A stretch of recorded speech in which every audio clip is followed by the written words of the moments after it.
पंजाब के 36 स्कूलों के प्रिंसिपल सिंगापुर से ट्रेनिंग हासिल कर कर आज आए हैं और आज दिल्ली और पंजाब के इन सभी शिक्षकों ने एक साथ बैठकर इंटरेक्शन किया। इस मौके पर दिल्ली के मुख्यमंत्री और पंजाब के मुख्यमंत्री भगवंत मान और अरविंद केजरीवाल दोनों इस इंटरेक्शन में शामिल हुए और प्रिंसिपल से उन्होंने बातचीत की। हमारे साथ कुछ स्कूलों के प्रिंसिपल हैं पंजाब और दिल्ली से, इनसे बातचीत करते हैं कि क्या रहा इंटरेक्शन में, क्योंकि दिल्ली में 2-3 कंट्रीज़ में ऑलरेडी प्रिंसिपल जो हैं वो ट्रेनिंग के लिए जा चुके हैं, लेकिन पंजाब के प्रिंसिपल जो हैं वो पहली बार ट्रेनिंग के लिए गए थे। क्या अनुभव था?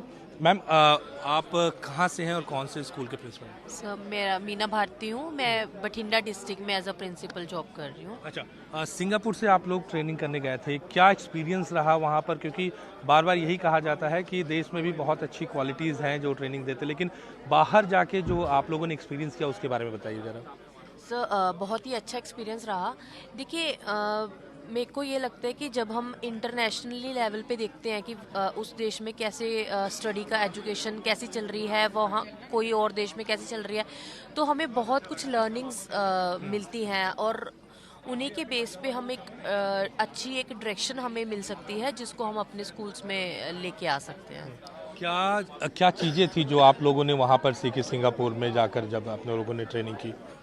जैसे कि हमने सेशन में भी थोड़ा बात की कि एक तो उनकी जो स्ट्रेटजी है कि थिंकिंग स्कूल बिल्डिंग नेशन, कि हम जैसे अगर स्कूल में और एजुकेशन में इन्वेस्ट करेंगे, वैसे वो उसको एक्सपेंडिचर नहीं बोलते हैं। जो भी स्कूल पे खर्चा होता है उसको एक्सपेंडिचर नहीं बोलते, दे वोंट इट की इन्वेस्ट, कि हम इन्वेस्ट कर रहे हैं, वो हमें कैसे मिल रहा है, बच्चों की अच्छी एजुकेशन की फॉर्म में हमें उसका रिटर्न मिल रहा है। एक तो उनकी ये जो सोच है वो मेरे को बहुत ही अच्छी लगी।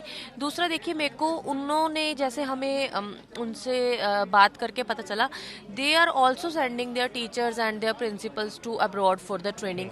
क्योंकि जब उन्होंने स्टार्ट किया, क्योंकि देखिए 1965 में ये मलेशिया से अलग हुए थे, तो भी इनके पास कुछ भी नहीं था, और आज ये जो कंट्री है सिर्फ एजुकेशन के बेस पे कितनी आगे बढ़ गई, क्योंकि इन्होंने स्टार्टिंग में इन्होंने भी अलग अलग कंट्रीज में अपने टीचर्स को भेजा, और अभी भी they are still sending their teachers and their principals for the foreign training so that they can continuously improve on their education system. तो ओवरऑल अगर एक्सपीरियंस की बात करें तो कैसे देखते हैं आप? सो ओवरऑल बहुत ही अच्छा एक्सपीरियंस था। मैं यही मेरे को लग रहा है कि जो माइंड है ना वो बहुत ही ब्रॉडन अप हो गया है, कि एक ऐसे लगता है कि हमें किस तरह से अपने स्कूल को डायरेक्शन देनी चाहिए, अपने जो टीचर्स हैं उनकी मेंटोरिंग किस तरह से करनी चाहिए। काफ़ी जो चीज़ें हैं जो बहुत ही मतलब ब्रॉडली अब हम देखने लगे हैं। ठीक है, दिल्ली से भी कुछ प्रिंसिपल्स हैं हमारे साथ। मैम, आप कौन से स्कूल से हैं और क्या नाम है आपका? My name is Priyanka, I am a mentor teacher and हमारे साथ सर हैं, ही इज़ अ प्रिंसिपल। सो मैं बिंदापुर स्कूल्स को देखती हूँ। हमने देखा दिल्ली के जो टीचर्स और प्रिंसिपल हैं वो पहले कैम्ब्रिज गए हुए हैं, सिंगापुर गए हुए हैं, फिनलैंड गए हुए हैं। क्या एक्सपीरियंस रहा? और जब आप लोगों ने पंजाब के टीचर्स से इंटरेक्शन किया तो कैसे, क्या क्या चीज़ें और आप लोगों ने बताई, क्योंकि फर्स्ट हैंड आप लोगों को ज़्यादा वो नॉलेज है इसको? इंटरैक्शन बहुत अच्छा था। सो जब इनसे बातें कर रही थी तो ऐसे लग रहा था I am reliving it, because even we have been there. हालांकि इनका जो सेशन था that was more on leadership, आज was more on pedagogy and strategies, because I am mentor teacher. लेकिन प्रिंसिपल सर एंड हमारे पंजाब के जो प्रिंसिपल्स हैं, इनकी काफ़ी जो है शेयरिंग्स काफ़ी मिलती जुलती थी, एंड इनकी शेयरिंग से हमें बहुत कुछ सीखने को मिला, because when we also interact with them कि प्रिंसिपल्स किस तरह से अपने स्कूल को आगे लेके जाना चाह रहे हैं, उनका एम क्या है, what are the drawbacks and what are the limitations वो फेस करते हैं, और उसके लिए वो क्या प्लानिंग कर रहे हैं। सो वो सुनकर बहुत अच्छा लगा कि how they have kind of अभी से ही उन्होंने एक प्लान बना रखा है कि this is how we will be taking it ahead in our own schools. So it was a wonderful sharing, बहुत ही एनरिचिंग एक्सपीरियंस था। अच्छा, तो बहुत अच्छा एक्सपीरियंस था यहाँ पे इंटरेक्शन करके लिए। सर, आपसे अगर हम बात करें, क्योंकि आप लोगों ने पहले भी 2-3 सेशन इस तरह लिया हुआ है और भी कंट्रीज़ में आप लोग गए हुए हैं, तो अरविंद केजरीवाल ने भी यहाँ पर कहा कि जब शुरुआत हुई सरकार की तो बिल्डिंगें तो बहुत बना दी, लेकिन टीचिंग का एक्सपीरियंस जो बदला है वो बाहर जाकर बदला है। तो कैसे देखते हैं इस सारी चीज़ों को?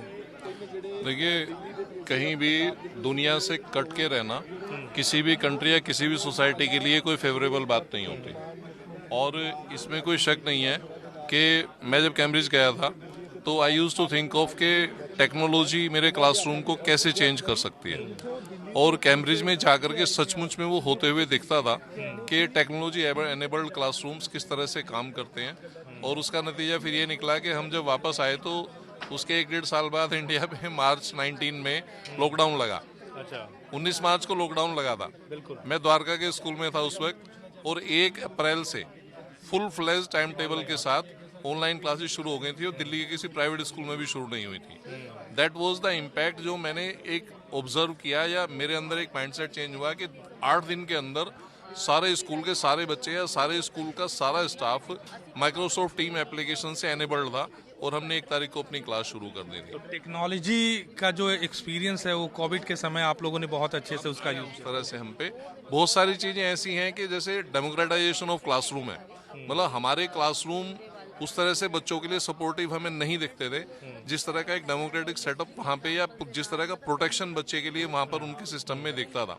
यानी आप समझिए, यहाँ पर हम ये बात इमेजिन करना भी मुश्किल था कि 4 क्लासरूम्स के बाद फिर छोटा सा एक स्पेस है, और वो एक लेजर स्पेस है, और वहाँ पे टीचर और बच्चा आराम से बैठ करके चाय भी पी सकते हैं, साथ बैठ करके अपने टाइम को रिलैक्स कर सकते हैं, आराम कर सकते हैं। या बच्चे को जिस तरह के लीगल प्रोटेक्शन मिलते हैं, आप समझिए कि UN child convention, UN child right convention को साइन इंडिया ने भी किया है यूएन में, और बच्चों के चाइल्ड राइट्स की आप बात करेंगे कि तो क्या सचमुच में मिलते हैं हमारे स्कूल्स के अंदर। ये सब चीज़ वहाँ पे देखने को मिलते थे कि सचमुच में इफेक्टिवली वो सारे के सारे चाइल्ड राइट बच्चे को वहाँ पे बच्चे को वो हक बच्चे को मिलते थे वहाँ पे स्कूल सिस्टम के अंदर, जो यहाँ पर आकर के लगता था कि वो सारा का सारा सपोर्ट सिस्टम बच्चे के साथ होना चाहिए। यानी बच्चे को किसी भी सिस्टम पर उस तरह की प्रॉब्लम्स को फेस ना करना पड़े, इस तरह के चैनल्स हों जहाँ पे बच्चा अपनी बात को रख सकता है बहुत अच्छे ढंग से, उसकी बात को सुना जा सकता है, या वो स्कूल के प्लानिंग में, मैनेजमेंट में डिसीजन मेकिंग का पार्ट हो सकता है। आप इमेजिन करिए, मैं जब वहाँ से आया तो उसके आने के बाद मेरा एक पहला स्टेप ये था कि स्कूल के एसएमसी होती है हमारे स्कूल्स में। स्कूल के एसएमसी के अंदर 10 इलेक्टेड पेरेंट होते हैं, फिर एक प्रिंसिपल होता है, 4 टीचर्स होते हैं। लेकिन तब से अब तक मेरी हर एक एसएमसी के अंदर स्कूल का हेड बॉय और हेड गर्ल भी एक इनवाइटेड मेंबर होते हैं हमेशा, और वो दोनों बच्चे स्कूल की हर एक डिसीजन मेकिंग में, पैसे की स्पेंडिंग में, हर चीज़ पर उनकी राय सुनी जाती है और बहुत तवज्जो दी जाती है उसको। तो बच्चों का वो इन्वॉल्वमेंट वहाँ कहीं हमें उनके सिस्टम में दिखता था, जो प्रोटेक्शन बच्चों को मिलता था। ऐसी ऐसी बहुत सारी चीज़ें हैं जो हमारे सिस्टम के अंदर, अब देखिए मैं एक अपने सिस्टम में पढ़ा हूँ जिसको डंडा मार सिस्टम में पढ़ाया जाता था। मुझे कोई पढ़ाता बाद में था, 2 डंडे पहले लगाता था। वॉज दैट, मैं फील करता हूँ उस चीज़ को कि मेरे साथ कितना गलत हुआ था।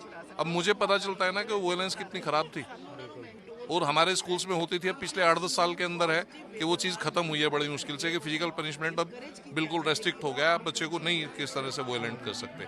लेकिन क्या फिजिकल वायलेंस ही वायलेंस होती है? वायलेंस तो सारा आप इमोशनली भी अगर बच्चे को हिट कर रहे हैं, आप उसकी इमोशनल बॉन्डिंग को, उन सब चीज़ों को प्रोटेक्ट नहीं कर रहे हैं, तो वो भी एक तरह का वायलेंस है। वो चीज़ें वहाँ पर देखने को मिलती थी सचमुच में, कि ये सचमुच में अपने बच्चों की कितनी कद्र करते हैं। ठीक है, तो ये टीचर्स और प्रिंसिपल हैं जिन्होंने अपने एक्सपीरियंस को साझा किया। दिल्ली के जो टीचर और प्रिंसिपल हैं वो पहले भी कई सारी कंट्रीज़ में जाकर उन्होंने इस तरह की ट्रेनिंग लिए हैं, और पंजाब के प्रिंसिपल के लिए पहला मौका था। और यही वजह है कि दिल्ली में इस प्रोग्राम को आयोजित किया गया, जहां पर सभी टीचर्स ने एक दूसरे का एक्सपीरियंस साझा किया और अपने एक्सपीरियंस को भी बताया कि दिल्ली के जो टीचर्स हैं वो अलग अलग कंट्रीज़ में जा चुके हैं, वहां पर कैसा अनुभव रहा, ये सारी चीज़ें की गई। और दिल्ली के मुख्यमंत्री हों या पंजाब के मुख्यमंत्री, दोनों ने इस इनिशिएटिव को आगे भी बढ़ाने की बात कही है, और ये भी कहा है कि पंजाब के जो टीचर्स हैं आने वाले दिनों में और भी देशों में जाएंगे और वहाँ से जो टीचिंग का एक्सपीरियंस है वो लेकर आएंगे, और दिल्ली की तरह पंजाब के जो स्कूल हैं वहाँ पर भी उस पूरे एक्सपीरियंस का फ़ायदा लिया जाएगा। नई दिल्ली से कैमरा पर्सन सुनील किशोर के साथ अमित पांडे, न्यूज़ 24।